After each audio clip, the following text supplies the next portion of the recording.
वो एक साधारण सी गृहिणी थी और घर पे ही शास्त्रीय संगीत सिखाया करती थी। 2013 में अचानक से वो एक बीमारी का शिकार हो गई और लगातार 2 साल तक उन्हें दवाइयां लेनी पड़ी, जिसकी वजह से उनका वजन भी काफी ज्यादा बढ़ गया था। लेकिन वो लाइफ में कुछ करना चाहती थी, इसके लिए ही घर के पास उन्होंने एक जिम को ज्वाइन किया और 7 ही महीने में उन्होंने अपना 24 किलो वजन कम किया और वो एक ट्रेनर भी बन गई। उसके बाद उन्होंने सोचा कि क्यों ना एक 6 पैक बॉडी बनाई जाए। इसके लिए उन्होंने 8 महीने की कड़ी मेहनत की और फाइनली एक रिप्ड बॉडी बना ली और एक बॉडी बिल्डिंग चैंपियनशिप में पार्टिसिपेट भी किया।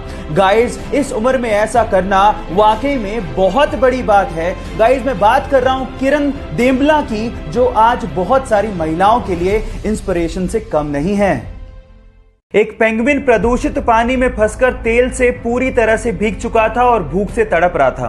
पास से जाते एक व्यक्ति ने जब ये देखा तो उससे रहा नहीं गया और वो उसे गोद में उठाकर घर ले आया और 7 दिन तक लगातार उसके पंखों को नहलाता रहा ताकि तेल पूरी तरह से निकल जाए। इसी बीच वो उसे मछलियां भी खाने को देता रहा। कुछ ही दिनों में वो पेंगुइन पूरी तरह से स्वस्थ हो गया।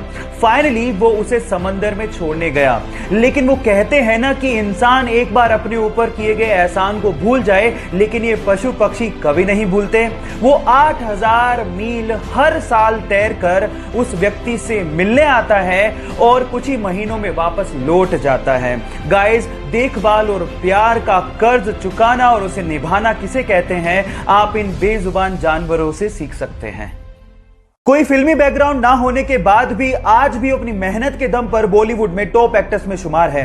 पानी दा रंग देख के अखियां जो अंजूर उड़ दे। लेकिन ये सफर उसके लिए इतना आसान नहीं था। जब उसने कहा कि वो एक्टर बनना चाहता है तो लोग उसके फेस और उसकी हाइट को लेकर मजाक बनाया करते थे, लेकिन उसने लोगों की परवाह नहीं की। रोडीज में पार्टिसिपेट किया और रोडीज 2 का विनर बना। इसके बाद वो एक सक्सेसफुल आरजे और एक सक्सेसफुल वीजे भी बना और एक शो के दौरान उसने करण जौहर से मूवीज में काम मांग लिया, लेकिन करण जौहर ने उसे ऑफिस में फोन करने को कहा।